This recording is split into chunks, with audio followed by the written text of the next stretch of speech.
So many white conservatives are furious that Vivek Ramaswamy and Elon Musk are talking down to them the same way they've all talked down to Black people, especially as it relates to conversations about affirmative action these past few years. For context, when I was a student at Yale, I studied this exact dynamic extensively and even wrote an op-ed about it in the Washington Post. And it's so interesting to see both sides of this so-called Republican Civil War implode over ideologies that we've been warning everyone about for years. And to clarify, on one hand, native-born American workers are told that they're too culturally deficient to compete in the job market. They're being told to ignore systemic problems like the failing education system, hyper-capitalist hiring practices that prioritize cost-cutting over worker well-being, and the lack of investment in societal infrastructure and resources that would increase pathways to upward mobility. And instead, they're being told that rooting for the wrong TV characters and wanting to have a prom queen is the reason they're not eligible for competitive job opportunities.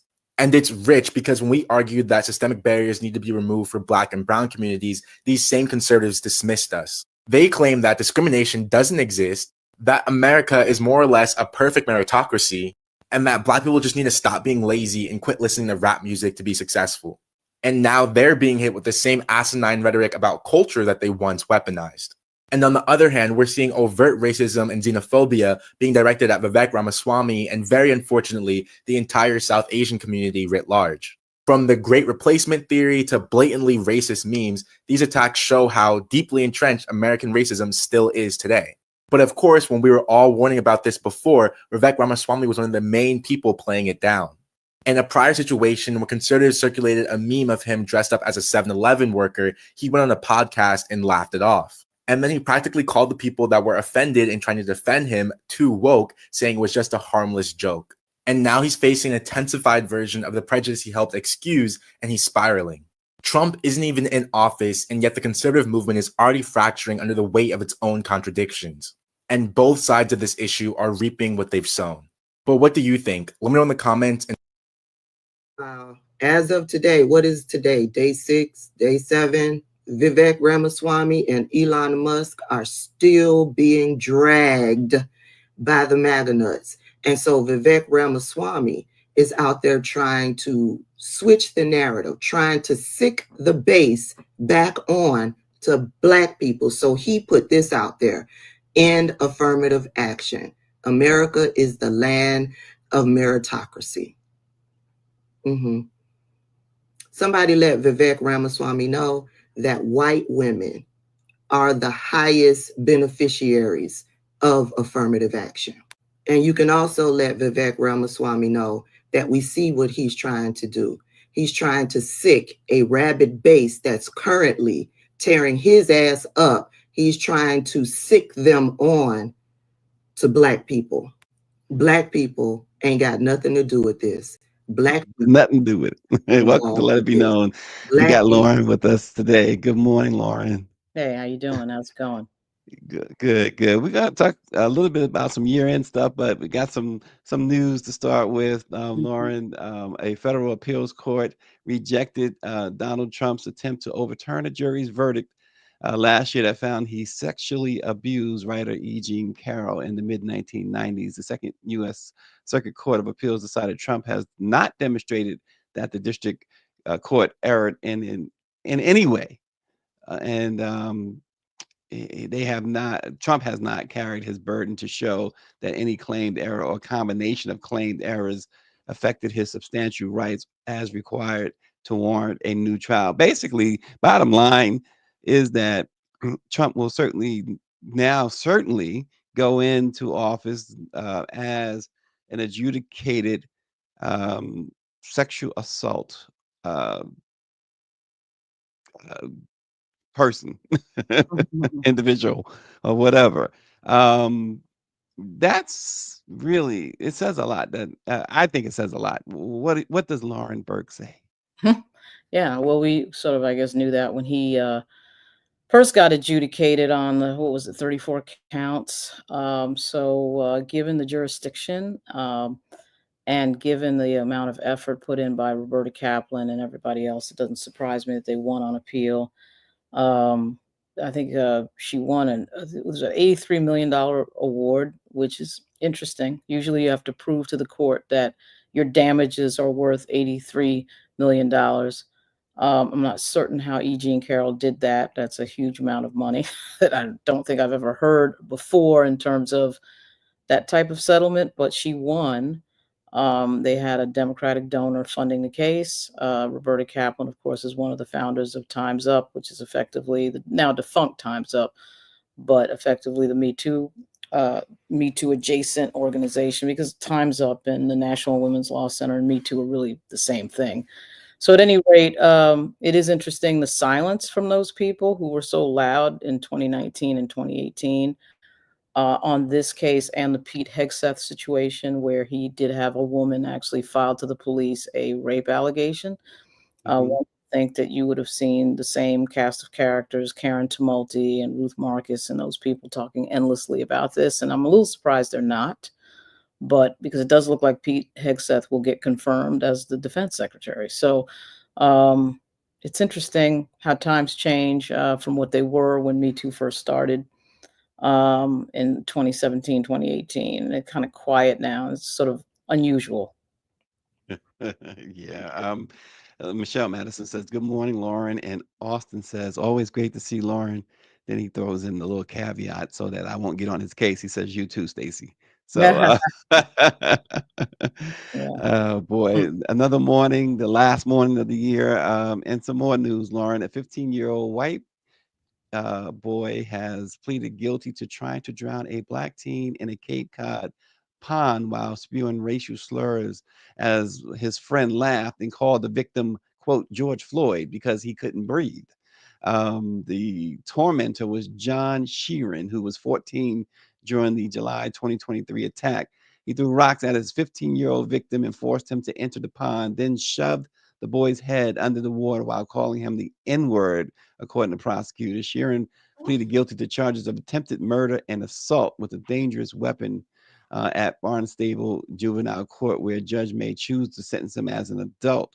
Um, so, goodness grief, we at the top we was talking about at least the video was telling us about the America's racism, Vivek Ramaswamy and Mhm. company. But things like this tend to fly under the radar a little bit when it comes to racism as a whole. But when you're teaching your 14-year-old and younger to be so hateful just because somebody's skin color, this is the result, right? Yeah, I mean, I think we know more about these things than we did when they probably were happening, before. But now, with the technology that we have, you learn a lot more about what's going on all around the world. I gotta say, I'm not particularly excited about trying children as adults. That does typically go. That typically happens to Black youth. But whether black or white, I just think it's a terrible idea because kids tend to do stupid things that they don't realize that they don't realize the full parameters of what they're doing. 15, 16 years old, but clearly he's been adjudicated. I'm surprised the New York Post brought it up because the New York Post So does did I. yeah, they did not like to center. They also have the New York Post actually too in the last week has prominently featured the Robert Brooks, I would say, murder, even though that hasn't been Hmm. adjudicated as a murder yet, Hmm. effectively a lynching of somebody at a incarceral facility.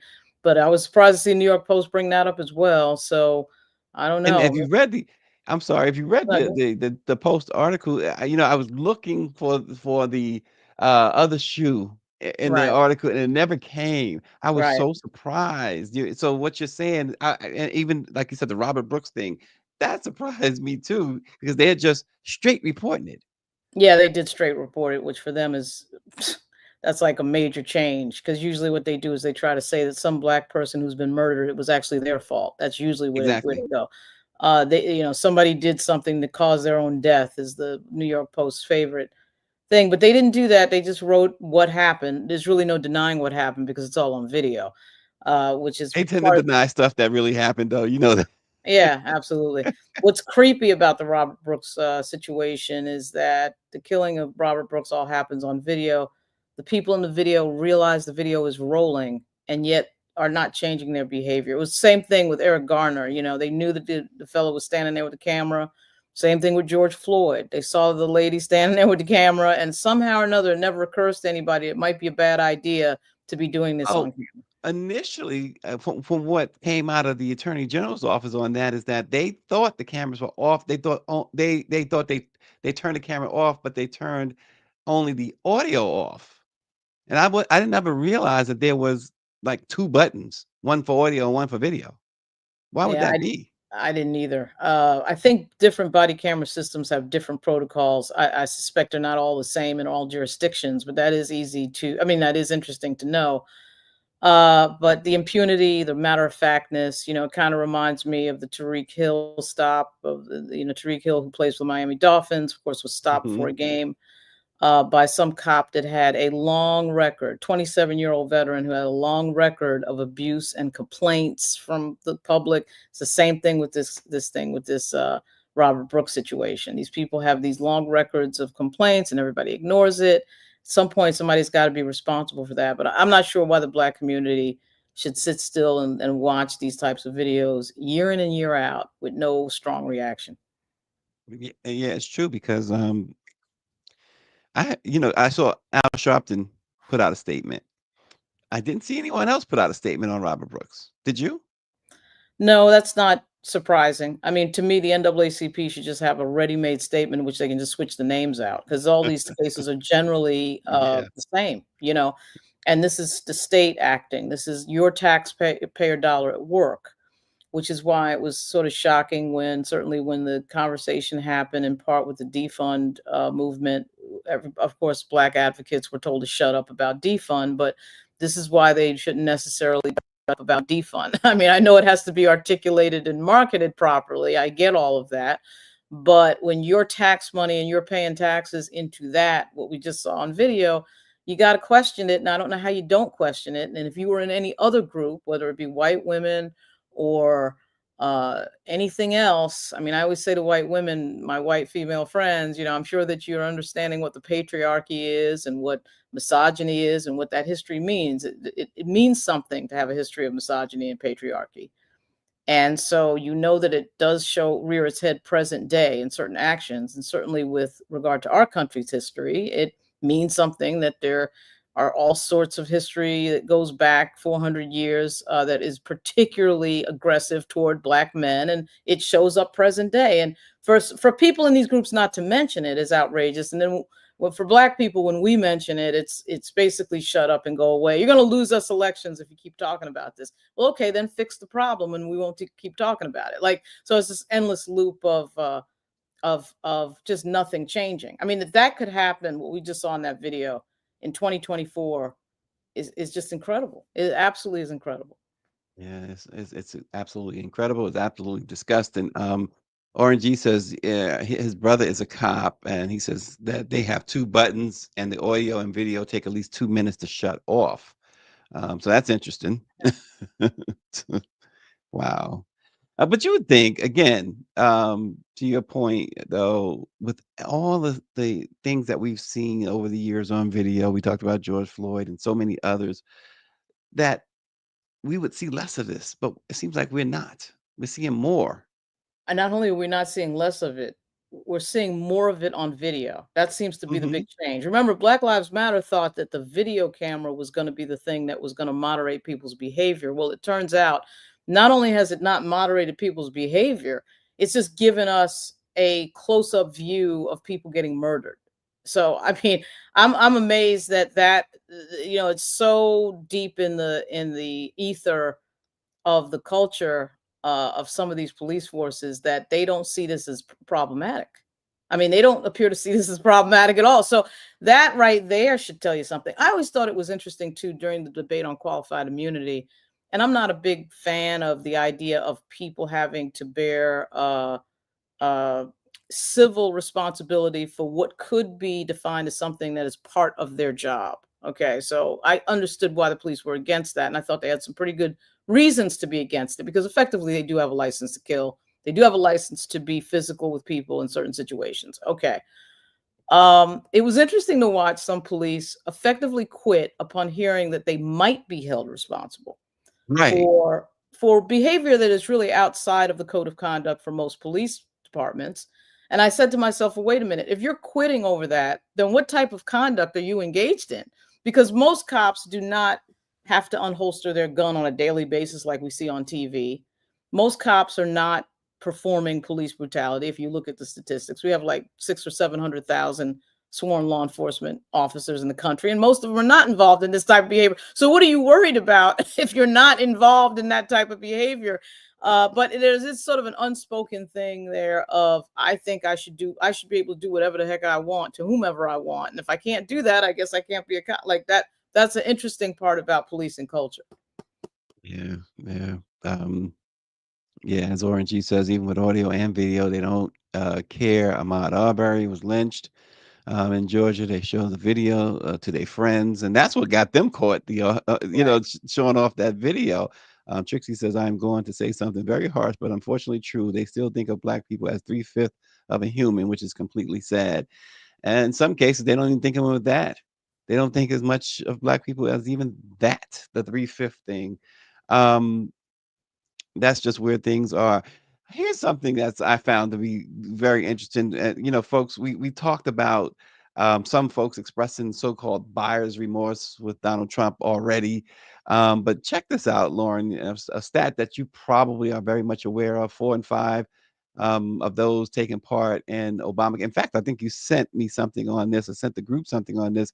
4 in 5 of those taking part in Obamacare in 2025 are from states which voted for Donald Trump, indicating that he risks backlash from his own base if he does take aim at Obamacare. And according to the Centers for Medicare and Medicaid Services, more than 3 million Americans, including around 500,000 new customers, signed up for coverage through the health insurance marketplace established by Obamacare between November 1st and November 22nd. And a majority of these 3 million, Lauren, come from Florida and Texas, followed by California with over 280,000 applications. So more than 3 million people who indicated that they will participate in Obamacare, and 82% of these people live in states which voted for Trump over Vice President Harris. Yeah, well, so that makes sense because, of course, those southern states, the poorest states in the country, Mississippi, Alabama, Kentucky, et cetera, and so on, are in need of some sort of healthcare reform more than anybody else. So it kind of makes sense that some of those states would be involved. Hey, I mean, I don't know what to say. I mean, I think they're going to certainly go after the Affordable Care Act. Obviously, Trump kept talking about it during his first term. He was never actually able to do it. I do think when it comes to pulling the trigger and people start looking at the numbers of people impacted, they start to balk. I mean, they start to realize that this is going to be hugely problematic when you're taking something away from somebody. But the fact remains that I think a lot of the people who actually run the Republican Party right now, who are millionaires and billionaires, they really don't care about what happens to people who are living below the poverty line, which is something like over 40 million people in the United States. Because, in fact, to have the train rolling down the track of constantly having people making decisions based on their healthcare insurance is a huge motivating factor for keeping a lot of these industries running, particularly your, Walmarts and Target and McDonald's and all of the types of things that these moneyed interests would run. You kind of need people to be desperate, to say to themselves, I have to take this job because I need health insurance. So we've tethered, as everybody knows, we've typically tethered the health insurance to your employment. And once you've done that, it puts a lot of leverage on an individual employee not to leave because they need that health insurance and usually family coverage as well. Yeah, it's going to be interesting. Why, back in 2016 when he was president, when he won president, Trump he kept talking about cutting Obamacare. Why haven't they been successful in getting rid of it, Lauren? Because there's too many people on it, Republican and Democrat, black and white, who are using it, and Medicaid expansion and the whole thing, dismantling all of that is putting in jeopardy the healthcare of millions and millions of people. It's a hard argument to make because effectively the question is, why are you doing it? And then, of course, the other problem was they had nothing to replace it with. So President Trump in his first term never articulated what exactly he was going to replace it with. And I would assume that he would replace it with absolutely nothing. in which case everybody would notice that you just eliminated my health care, you know. So that whole thing is problematic. They don't have any policy behind what they're saying. They're just talking. It's just a lot of talking, you know.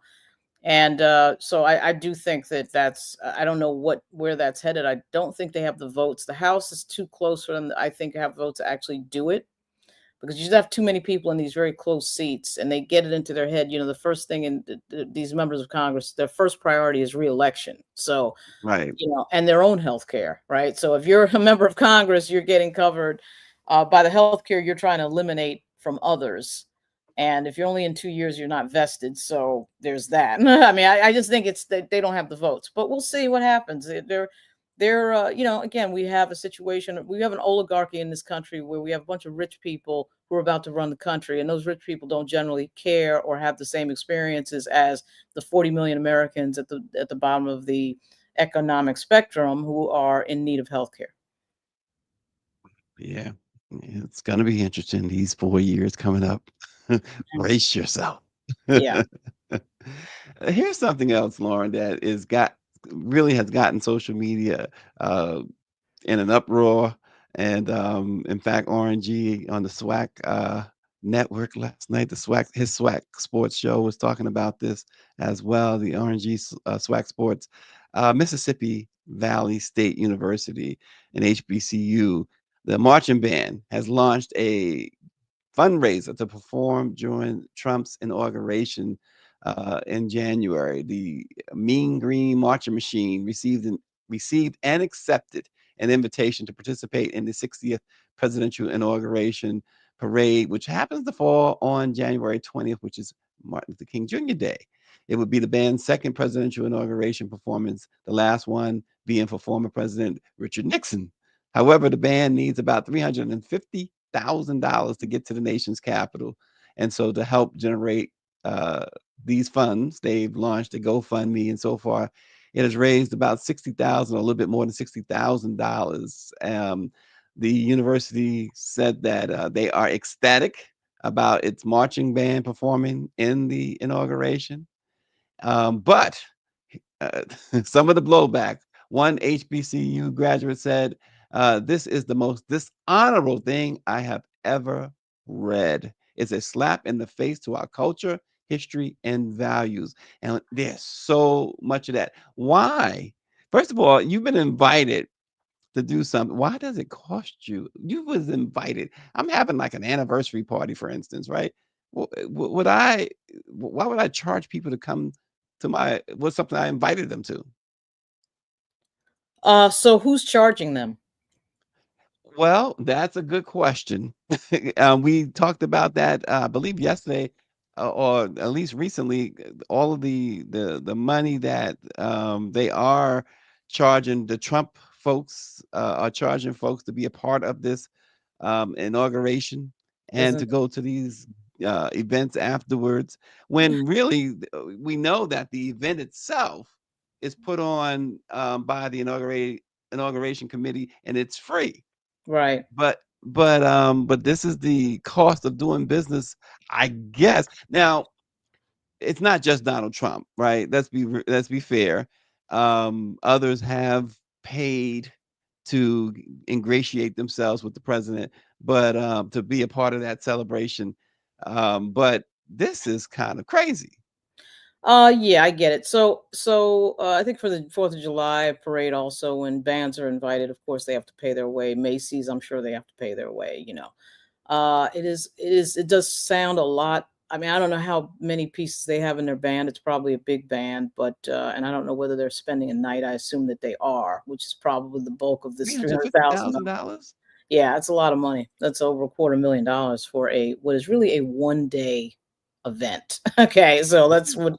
But I get, I think it would be logistically difficult to put everybody on a bus, drive up in 1 day, get off the bus, march, get back on the bus, and drive back down in one 24-hour cycle. So without knowing the logistics, that may in fact be the expense, and it may not be that exorbitant if I actually look at the details.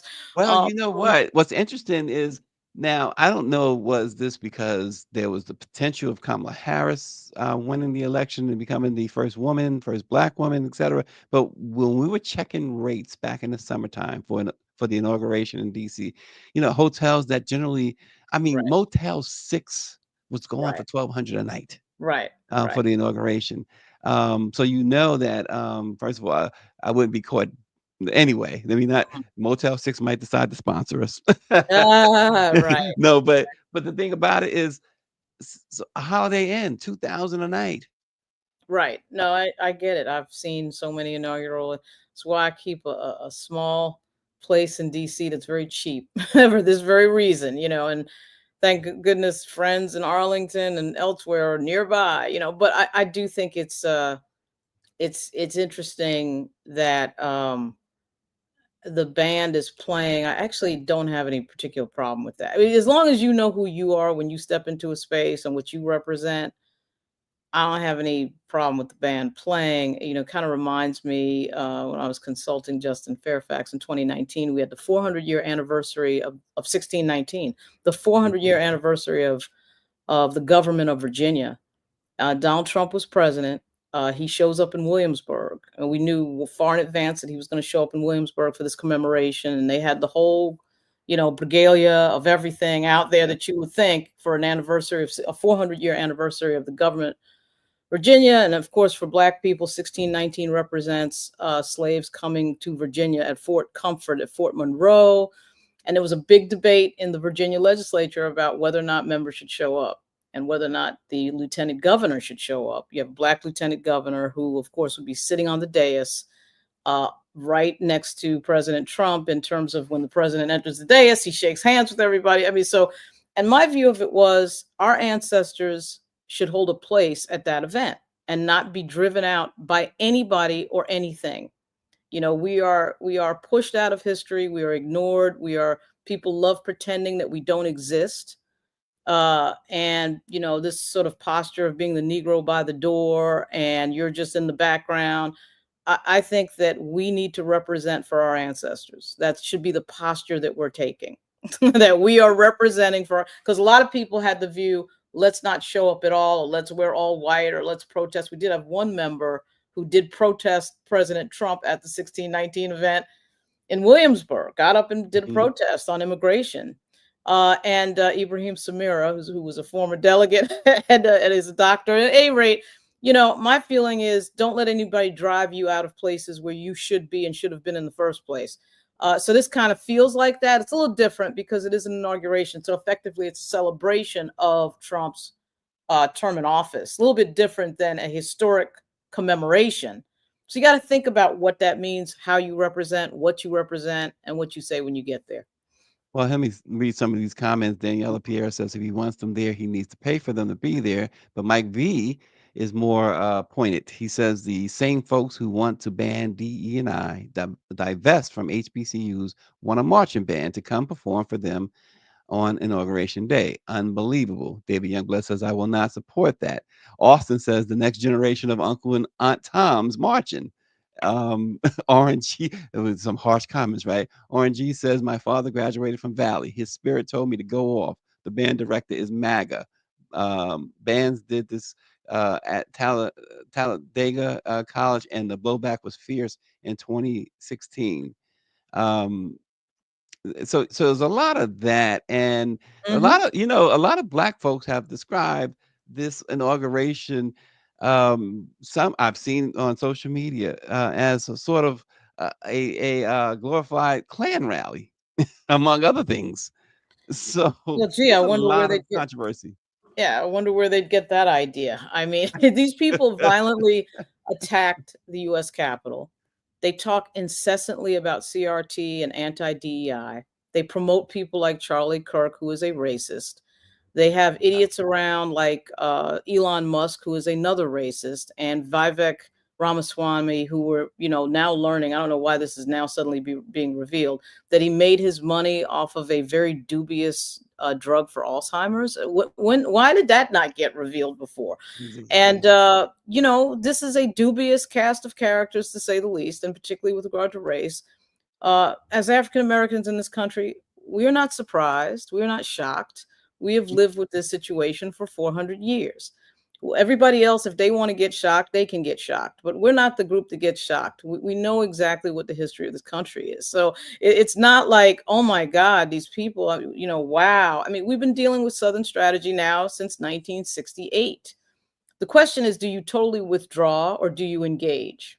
Now, again, an inauguration is different from, like I said, a historic commemoration or something like that, where your ancestors were pushed out, ignored, brutalized, et cetera, and so on, and you're standing in their stead effectively by showing up present day.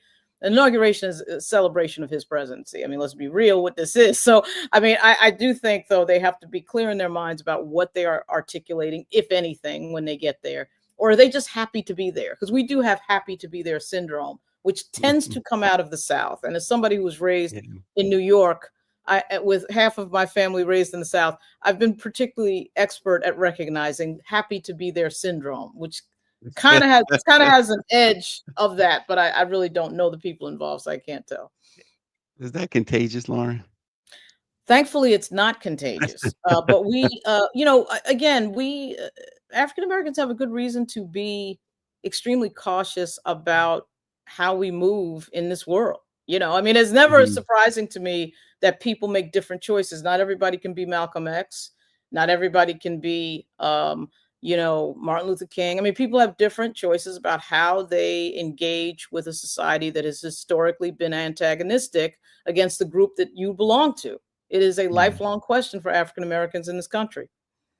Well, let's do some year in review stuff. Well, first of all, let's look at this Fight video. brewing in the National Archives over the telling of American history.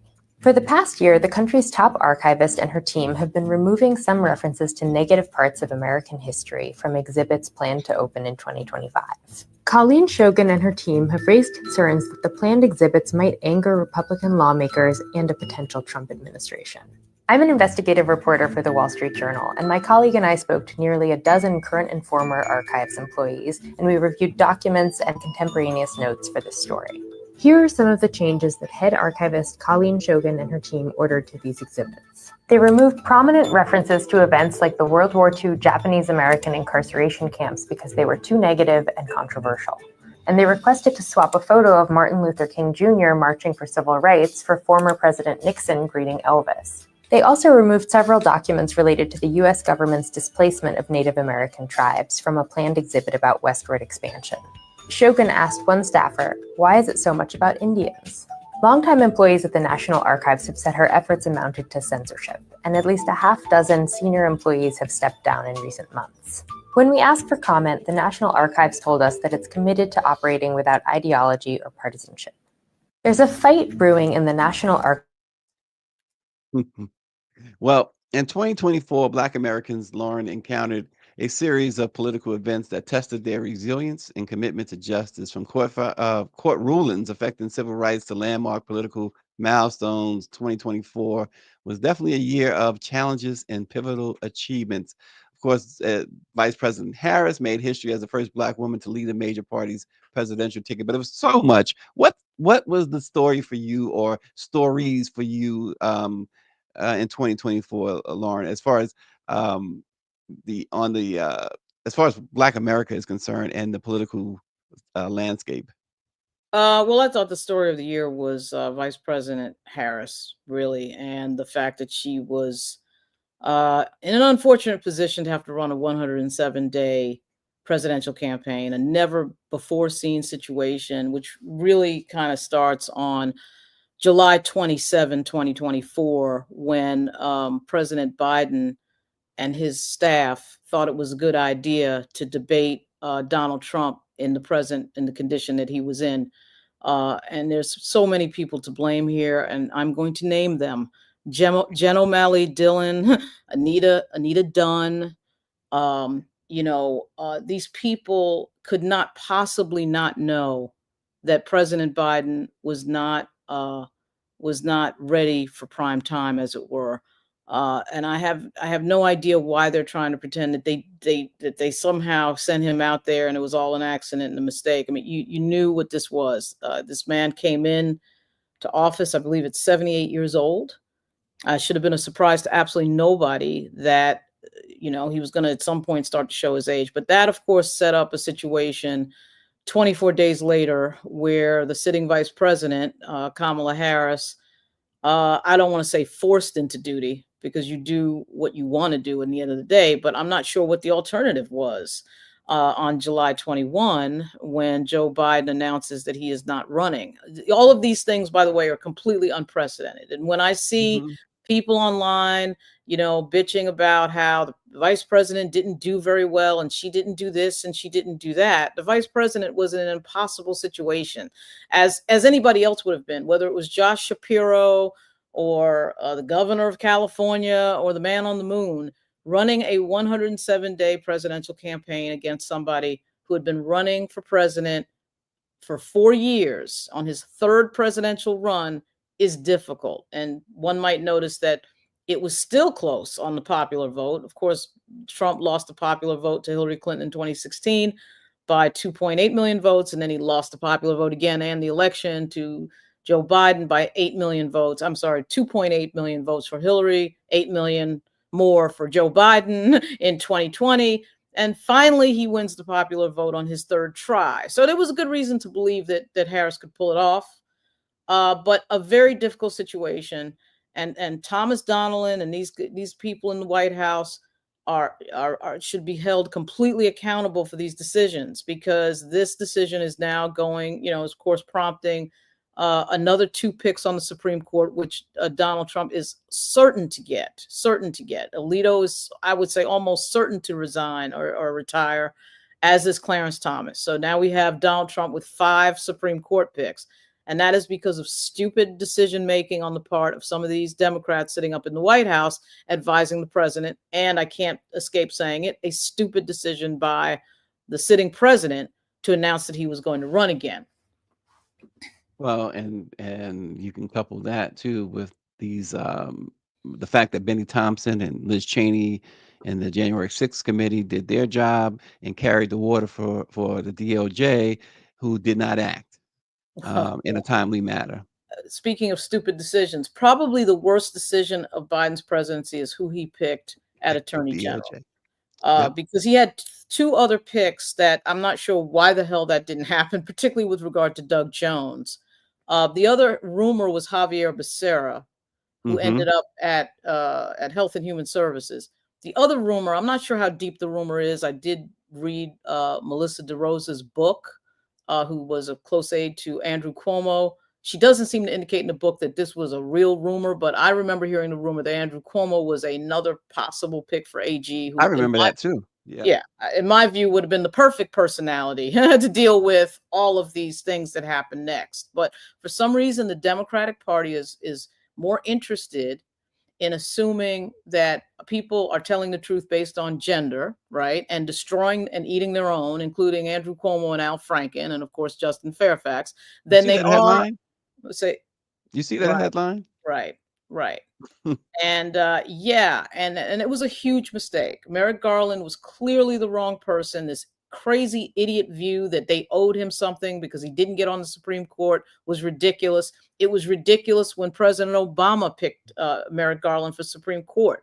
And I know he's trying to appease Mitch McConnell. It doesn't work that way. And until the Democrats figure out that they've got to fight these people in the same way that these Republicans fight them, they're going to continue to lose. They're trying to appease these Republicans. It doesn't work that way. Mitch McConnell didn't say, oh, wow, it's Merrick Garland. He's pretty moderate. Let's put him on the Supreme Court. They didn't say that. They fought him against him anyway. I mean, it doesn't matter. And then they reward Merrick Garland, who is the wrong personality. He might be the nicest guy in the world, and he might be, qualified on paper, which I'm sure he is. He's the wrong personality for the times that we live in. A little bit like the Jerry Connolly decision that we just watched with the House Dems. Although Jerry Connolly is a very good communicator, it's not about Jerry Connolly. He actually is very good on TV. He's a very good communicator, but he's not as good as Alexandria Ocasio-Cortez. She's on another level, and she's perfect for the times that we live in and the communications age that we live in. So it's not about Jerry Connolly. It's just about, you've got somebody sitting there with 8 million followers on Instagram, and you say to yourself, nah, we don't want to use this person. I mean, that makes no sense to me. And this Merrick Garland thing was an absolute disaster. And they knew coming into office to see that it would be. Right. They That's knew the coming into problem. office. Right. They knew before anything happened, before Inauguration Day, what was going to happen coming into office.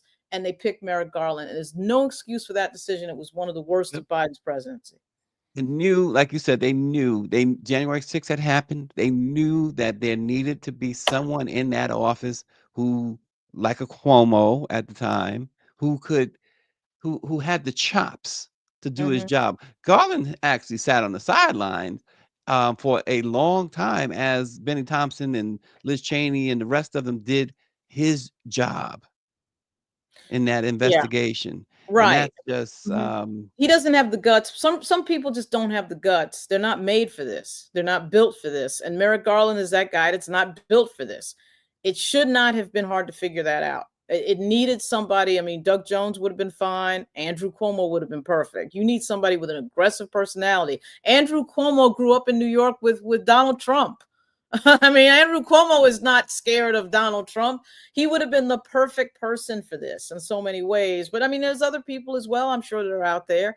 And but the it all Democrat. falls back in the Mhm. laps of Joe Biden. Oh, no, absolutely. Well, I do think that Steve Ricchetti and Thomas Donnellan and people's advisors do matter. I don't like to necessarily blame staff because you're right, it is the principle. But when you're the president of the United States, you got a lot of decisions in front of you, a lot more than any other elected official. You really do rely on staff. Staff being in your ear does matter, you know. And these people, Steve Ricchetti and Tom Donnellan, have been with Joe Biden for decades. I mean, you know who he is at this point. I don't know that we can say the same thing about Jen O'Malley Dillon and Anita Dunn. I don't think they were with it Biden as for as long as Steve Ricchetti and Tom Donnellan. But come on, guys, get real, you know. And so I think these were obviously terrible decisions. And I don't know what was the argument. The argument was we had to pick Merrick Garland because we felt sorry for him because he didn't get on the Supreme Court. What was the argument for Merrick Garland? I could never figure that out. It was a huge mistake. Because A there is no consequential argument. mistake. There is no sound argument anyway. Mhm. An absolutely unmitigated disaster, and now you're in a predicament that you created. So there is that. Um, Lauren, one of the biggest stories of the year turned out to be Cat Williams. The Vibe noted that Yeah. in ways large and small, Cat set the tone. His Club Shay Shay session with Shannon Sharp was an unofficial run for, they said, HNIC, head Negro in charge, if you will. Cat, Hmm. Cat set the agenda. When you look back on that, I mean, it wasn't supposed to be such a seminal moment, right? But Mhm. I mean, it turned out to be it was absolutely amazing to say the least. It's words can't even put into can't even come to the exact order it needs to when describing the tone Cat Williams set for 2024. Yeah, well, to me, what it really represented was the official end of legacy media, because Yes. effectively what's happening there is that Shannon Sharp has created a platform that has far surpassed the numbers of any legacy media platform that I can think of. And it's just not just about cord cutting, it's about what type of content people actually like and enjoy watching. What's so interesting about it is that in so many cases, particularly for podcasting and Joe Rogan and everything else, we're seeing comedians specifically do very well cross platform and Mhm. cross subject matter. So, you know, you see comedians and Bill Maher is the other one that I think about where, you know, he's got this platform and people are watching. Okay. Well, Cat Williams and Shannon Sharp, though, the numbers were on a completely different stratospheric level, to where Shannon Sharp really doesn't need anybody or anything to roll forward with whatever content he wants to. And of course, he has the other show, Nightcap, with Chad Ojocinco, which is incredibly entertaining. Yeah. So you're melding sports, entertainment, and in the case of Cat Williams, a really talented comedian, all in one thing. And he's just knowledgeable enough to be able to speak on the insider world of the entertainment industry and on topics that aren't entertainment industry related in a way that really is what we say in politics. You know, he put it where the goats can get it. You know, he talks on a Hmm. level that is the way real people talk, whether they're sitting in their living room, in their bar, or whatever. Cat Williams talks on that level, you know, and is not afraid to share his views on things. And he's been in the industry for so long that people really leaned in, because it was like, wow, this guy, he has been in the industry. He has had the vantage point that that you would say to yourself, he would know what he was talking about, and he wasn't afraid to share that. And what Yeah. happens is an explosive amount of viewership and engagement. And I think that Yeah. to me, it represents new media triumphing over old legacy media. Well, we saw that even during the presidential campaign, where legacy media in general, were pretty much left out of even the advertising. They went to these podcasters and folks like that. But everybody has their own platform now. Celebrities galore have their own platform. Ordinary people have their own platform. You're right. It's just things are different, and the Cat Williams Shannon Sharp interview really put the cap on it. If you had any doubts about where things were headed media wise, like you said, that was the one that did it. I mean, the incisiveness and precision with which Cat carved up his competition is just unmatched, and it was just so eye opening, and people were just stunned at his what appeared to be just his straight up honesty. Yeah, well, that's because it's so rare. It's actually one of the reasons, and I know it's hard for a lot of people to admit, but it is one of the reasons why Donald Trump does so well with a lot of people in the country, because he's breaking fourth wall and saying things that you're not supposed to say and off the top of his head. And so he's petty, he's stupid, he's smart, he's this, he's that, he's all of these things mixed in. He's outrageous, you know. He's talking on this sort of very you know, no BS level of I'm just going to say anything that comes to my mind. And of course, Cat Mhm. was doing that as well. But that is the reason that's the new competition, is that because of YouTube primarily, and I think TikTok as well. Even though I know TikTok is you know, could get banned on the 19th, but TikTok is a real example of how it's so easy for anybody who is smart and who can communicate to have their own platform. And we see a lot of Mm. people, particularly on TikTok, that we've never heard of, put together a 2-minute video or a 3-minute video that has a high degree of communication and information attached to it, and blow up and go viral. And it's very easy to do on TikTok if you just have a more than third or fourth grade level of intelligence. It's a little bit harder to do on YouTube. You need YouTube. You need a little bit of strategery with regard to your thumbnails and your titles and all that. But you can do it on YouTube as well. It just takes a little bit longer.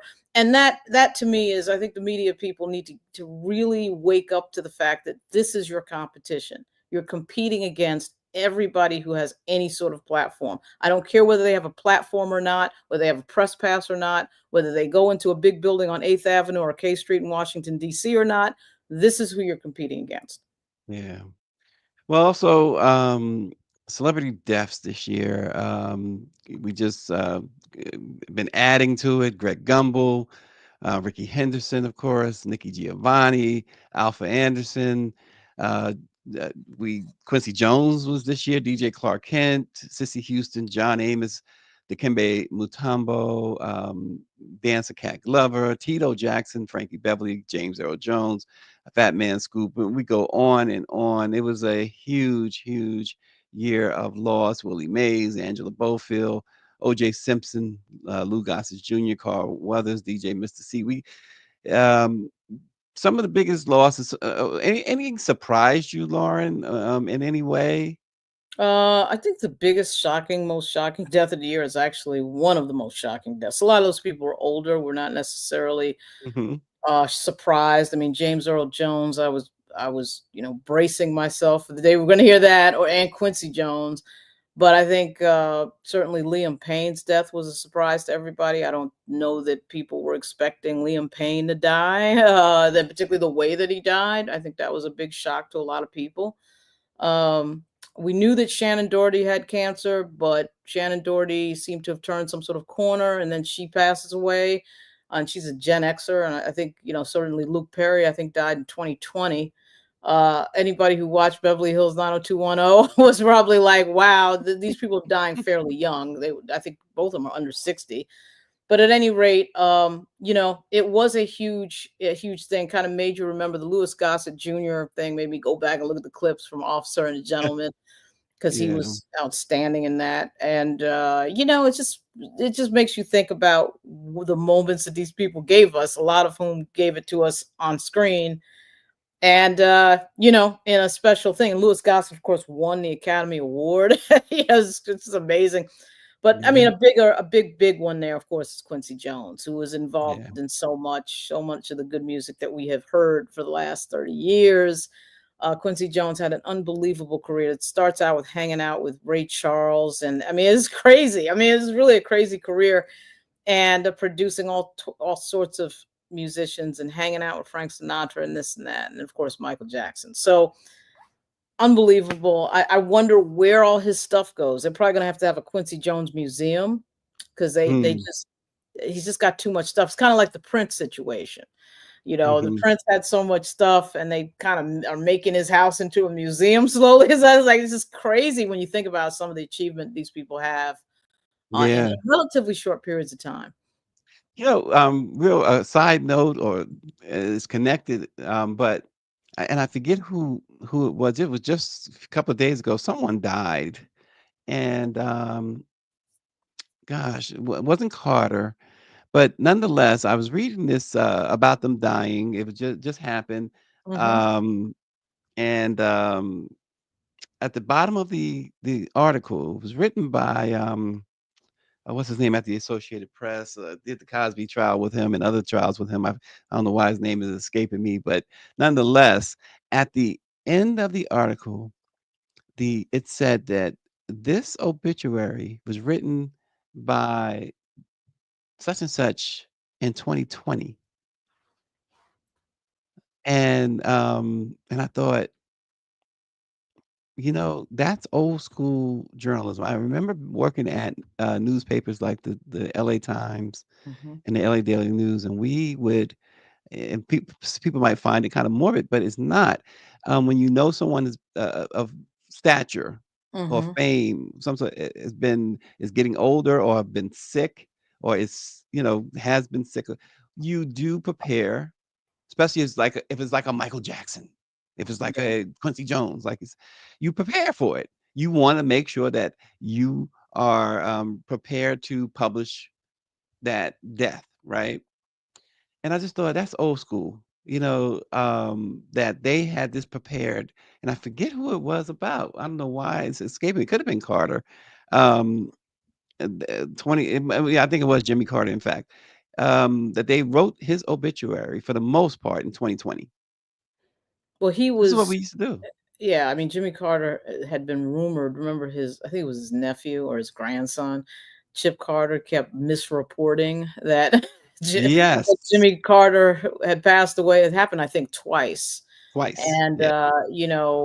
so everybody got on high alert. As you could see, MSNBC and CNN rolled a reel right as the news came out. So obviously they had plenty of time to put together the reel. And there's no point in waiting around for it to happen to do that, and particularly for a life like Jimmy Carter, which has like 3 major chapters: the part 1, so the World War II chapter, then he has the gubernatorial chapter, a presidential chapter, and then an after presidency chapter, which a lot of people argue was his best chapter. So you got a lot to compile when you talk about Jimmy Carter. I mean, this is not somebody who just did one thing, like became governor, became president for 4 years, and then that was it. And then he had some pretty extraordinary things packed in the 4 years. All that Middle Eastern stuff, and we're sitting here watching the Middle East blow up all the time. And Jimmy Carter actually got all those parties to the table for once. I think effectively the only one to do it. And so that right there is a huge thing. And he was only there for 4 years. But that's definitely an obit that's pre-written. There's a lot of those things that are pre-written, and there's a few stories in journalism where people have hit the button by mistake. on pre-written Yeah. Oh, obits. hey. And so, but I Absolutely. get it. I mean, it's hard to, for his life particularly, it's very hard to be compiling that in a 2-hour period or something like that. Yeah. And Bison for Life, we thank you. He says, Bison for Life says, let it be known in 2024 became my morning staple and the need of Black-owned news media. And don't forget Black Virginia News. You gotta Yeah. subscribe, y'all. You gotta subscribe. Lauren's doing some yeoman's work over there with Black Virginia News. We appreciate you, Lauren. And we looking forward to some more insight from you in 2025. Thanks for joining us, Lauren. Thanks a lot. Great to be here, and I'll see you soon. We'll see you all next year.